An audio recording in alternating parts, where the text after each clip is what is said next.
library. Part 3. Only the end of the world again. 2.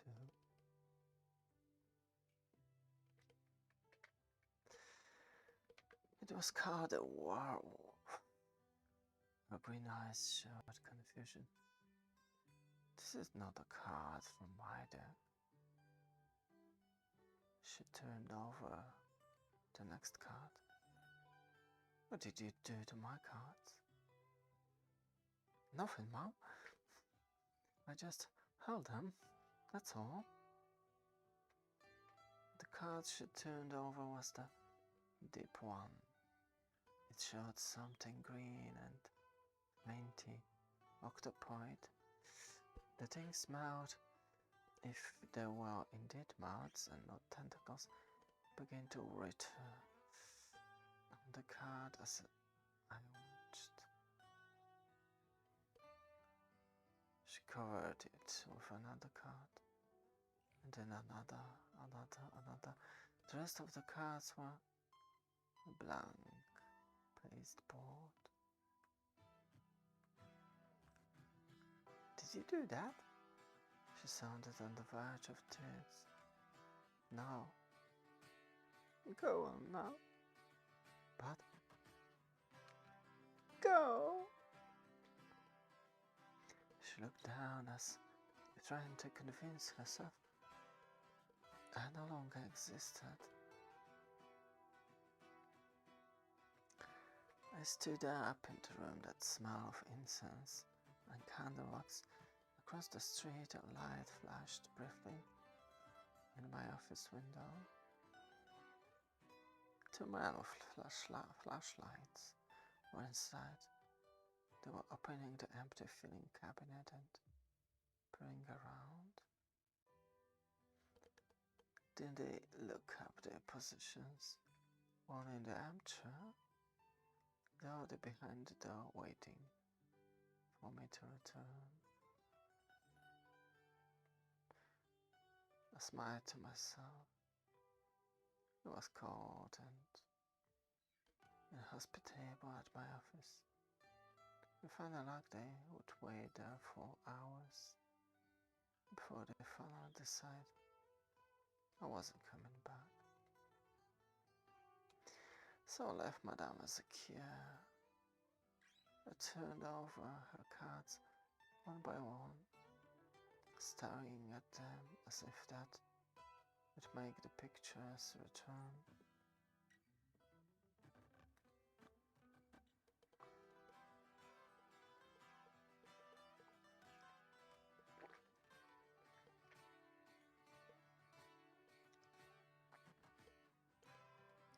What are the chess friends? Oh, it's a big night for them tonight. They'll be down on the bay. Let's see. Huge Jack Daniels, right? Sounds good. You put it for me. I recognize the thumbprint from the last time I had the glass.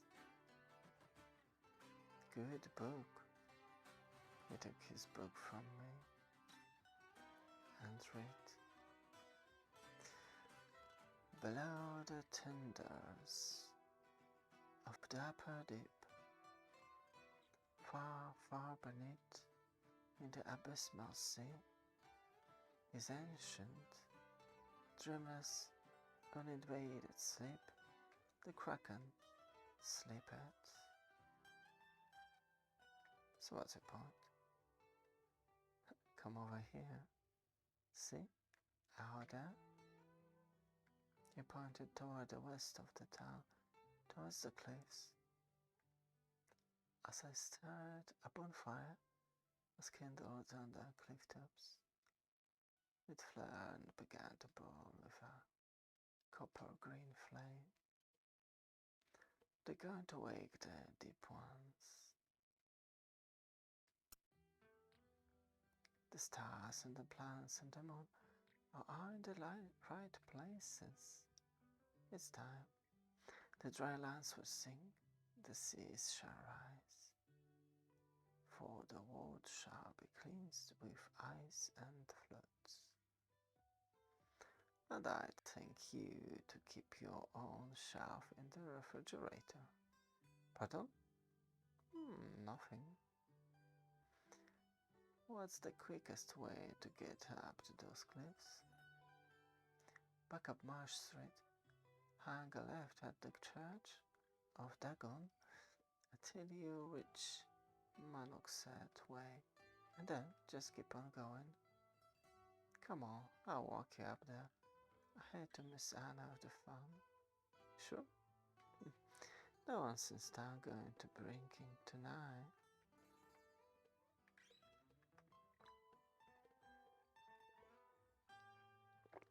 It was chilly in the street. A fallen snow blew about the ground like white mists. From street level, I could no longer tell if Madame Ezekiel was in her there above her neon sign, or if my guests were still waiting for me in my office.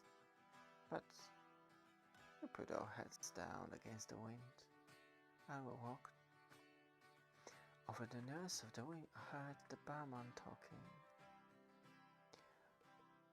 We know with giant's arms and slobber green, there had he lain for ages, and will lie battening upon huge sea worms in his sleep, until the ladder fire shall hit the deep, then once by man and angels to be seen, in roaring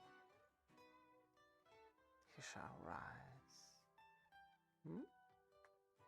And on the surface, die. 20 minutes walking, and we were out of Innsmouth. The Manuxter was we stopped when we left the town and became a narrow, dirt path, partly covered with snow and ice. I slipped and slid away up it in the darkness. The moon was not yet up, but the stars had already begun to come out. There were so many of them. They were sprinkled like diamond, dust and crashed showers across the night sky.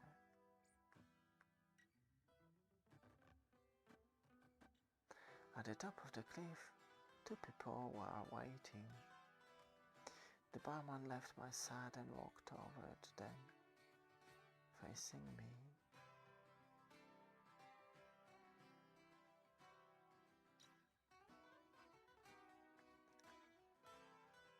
Behold, the sacrificial wool. There was now an old and familiar quality to his voice.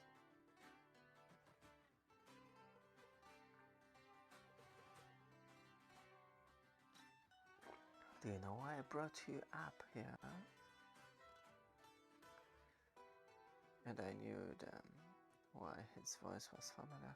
It was the voice of the man who had attempted to sell me aluminum siding. To stop the war ending. He laughed at me then. The second figure was the fat man I had found asleep in my office. He murmured in a voice deep enough to rattle walls. What if you're going to get that scat already all about it? His eyes were closed, he was fast asleep. The third figure was shrouded in dark silk and smelled of patchouli oil. It held a knife. Say nothing. The night's the moon is the moon of the deep one. This night are the stars configured in shapes and patterns of the dark. All the time. This night, if you call them, they will come in our sacrifice is wanting, in our cries are heard.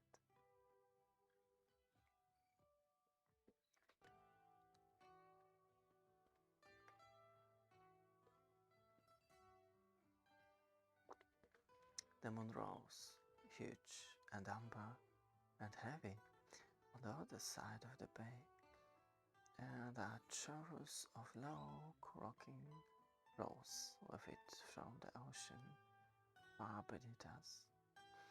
Moonlight on snow and ice is not daylight, but it will do. And my eyes were getting sharper with the moon. In the cold waters, men like frogs were surfacing and submerging in slow water dance. Men like frogs, and women too. It seems to me that I could see my landlady down there waiting and croaking in the bay with the rest of them. It was too soon for another change. I was so exhausted from the night before, but I felt strange under that amber moon.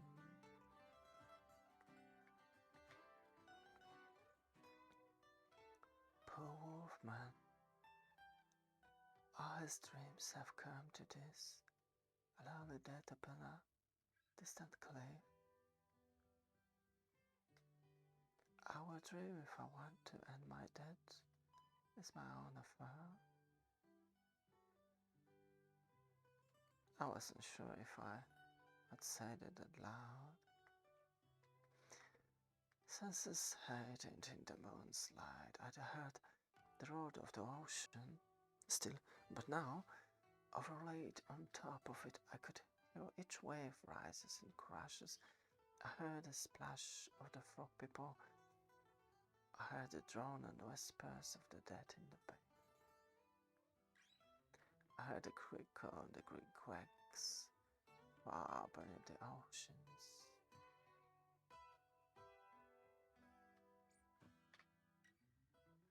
Smaller proofs, too.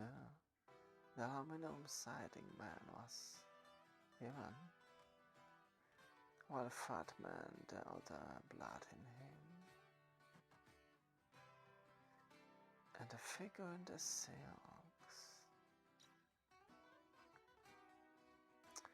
I smelled her perfume when I wore a man's shape.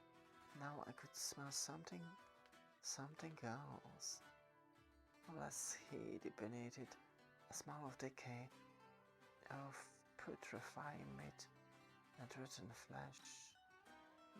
The sick fluttered. She was moving toward me. She held a knife. Madame Ezekiel?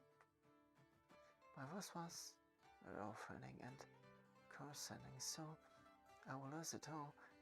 I didn't understand that was happening.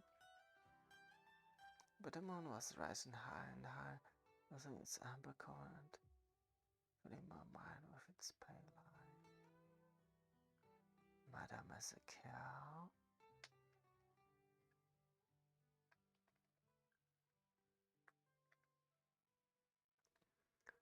You deserve to die.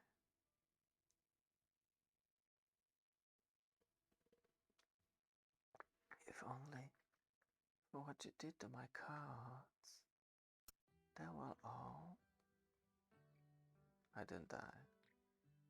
Even a man who is pure in heart and says his prayers by night. Remember? It's bullshit.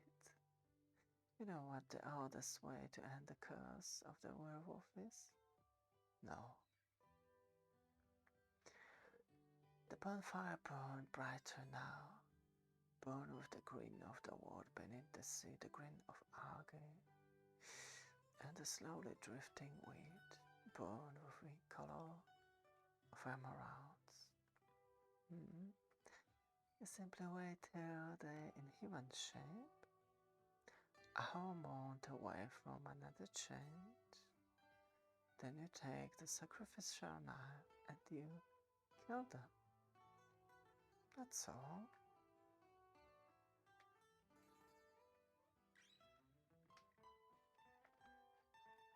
I turned around, but the barman was behind me, pulling my arms, twisting my wrist up into the small of my back.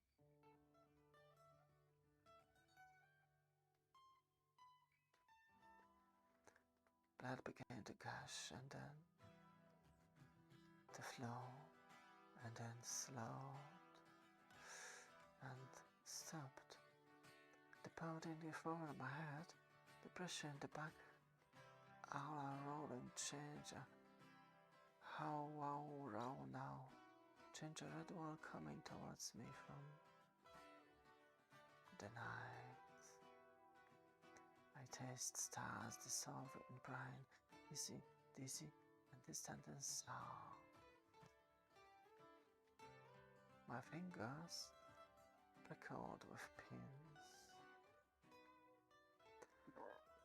and my skin was lashed with tongues of flames. My eyes were topaz. I could taste the night. My breath streamed and billowed in the icy air. I grow involuntarily low in my throat. My forepaws were touching the snow. I pulled back tensed and sprang at her. There was a sense of corruption that hung in the air like a mist surrounding me. High in my lip, I seemed to pause, and something burst like a soda bubble.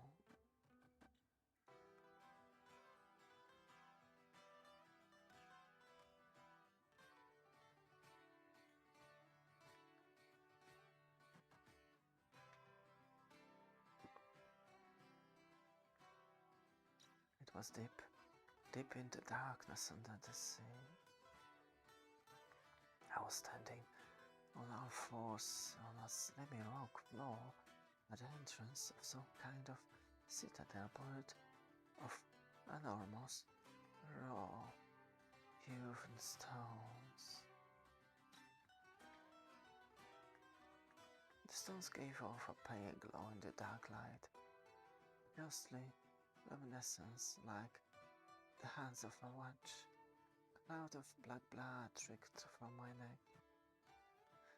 She was standing in the doorway in front of me. She was now 6, maybe 7 feet high. There was flesh on her skeletal bones, pitted and gnawed. But the silks were wet, drifting in the cold water down there in the dreamiest deeps. The heat in her hair is like a slow, grayish rain.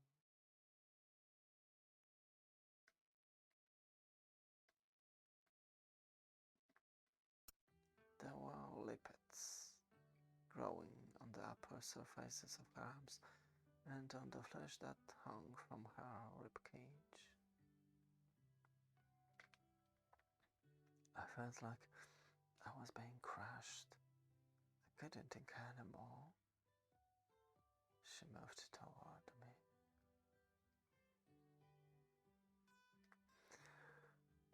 The weight that surrounded her had shifted. She had a face like the stuff you don't want to eat at a sushi container. All suckers and spinners and drifting animal bones.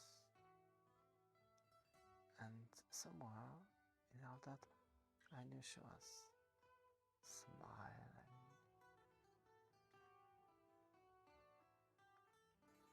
I pushed my hind legs. I made there in the deep. I was struggling. It was so cold, so dark.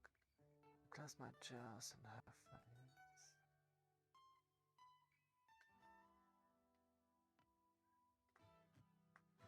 I felt something random too, It was almost a kiss. Down there in the abysmal, deep, I landed softly on the snow. The others, scarves, were fluttering to the ground. Madame Asake was nowhere to be found. A silk scarf locked between my jaws. I waited on all fours in the moonlight, soaking wet. I shook myself, spraying the brine about. I heard it hiss, and spit where it hit the fire. It was dizzy and way. I poured air into my lungs. Down far below, in the bay I could see the frog people hanging on the surface of the sea like dead things. For a handful of seconds, they drift back and forth the tide. They each twisted and leaped, and each by each they plopped down into the bay and vanished beneath the sea. There was a scream.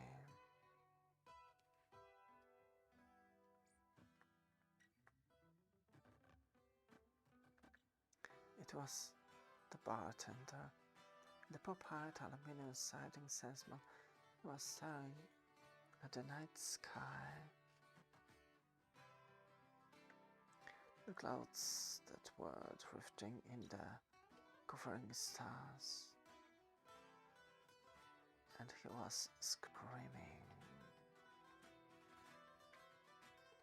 "You bastard! You killed Kenny! What did you do to her?" I would have told him I didn't do anything to her, that she was still on guard, far beneath the ocean. But I couldn't talk anymore, only grow and whine and howl. He was crying. His stank of insanity and disappointment. He raised the knife and ran at me. I moved to one side. Some people just can't adjust even the tiny changes. The barman stumbled past me into nothing. Armageddon is averted by small action. In the moonlight, blood is blood. No tread and the marks he left on the cliffside as he fell and bones flower smudges of black and grey. Then finally, he lay still on the icy rocks at the base of the cliffs until an arm reached out from the sea and dragged him with a slowness that was almost painful to watch under the dark water.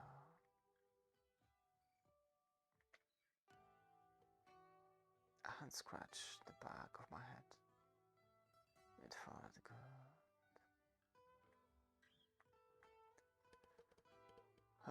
What was she? Just an avatar of the deep ones, so?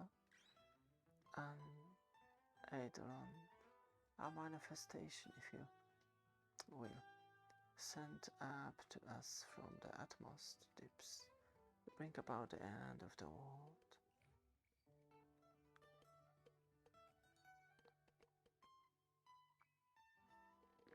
No, it's over for now. You disrupted her, sir, and the ritual is most specific. 3 of us must stand together and call the sacred names while innocent blood pools and pulses at our feet.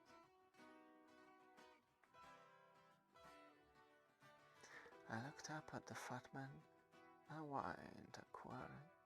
He patted me on the back of my neck, sleeping. Of course she doesn't love you, boy. She hardly even exists on this plane in any material sense. The snow began to fall once more. The bonfire was going out. You're changed tonight. Incidentally, I would opine, is a direct result of the same self-celestial configuration and lunar forces that made tonight such a perfect night to bring back my old friends from underneath. He continued talking in his deep voice, and perhaps he was telling me important things. I never know, for the appetite was growing inside me, and his words had lost all the shadows of the meaning. I hadn't felt an interest in the sea, or the cliff top, or the fat man. There were deer running in the woods beyond the meadow. I could smell them on the winter nights, and otherwise, above all things, hungry.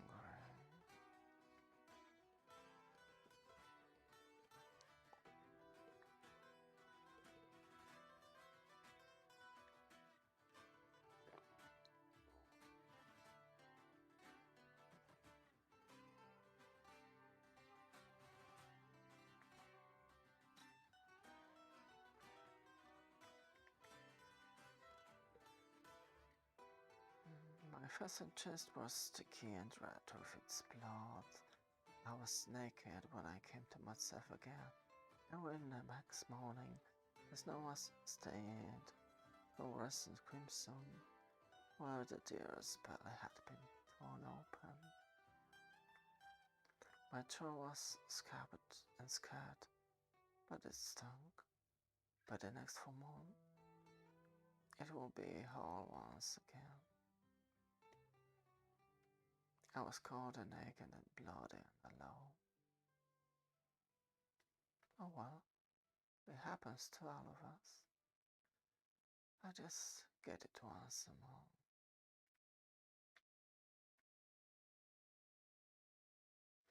I was painful exhausted, but I would hold out until I found a deserted barn or cave, and then I was going to sleep for a couple of weeks.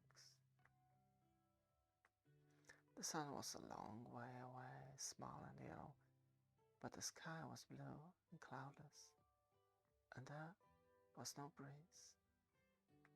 I could hear the roar of the sea some distance away.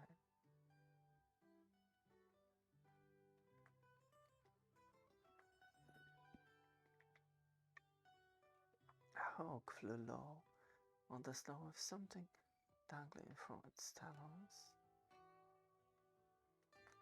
It hovered above me for a heartbeat.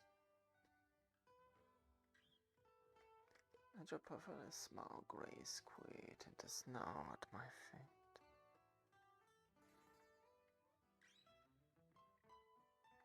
The Cthulhu. The flaccid thing lay there, still and silent, and tentacles in the snow. I took it as an omen. But whether it was a good omen or a bad one, I couldn't say. I really didn't care anymore. I turned my back to the sea, and on the shadow now town of Ismont, I began to make my way toward the city.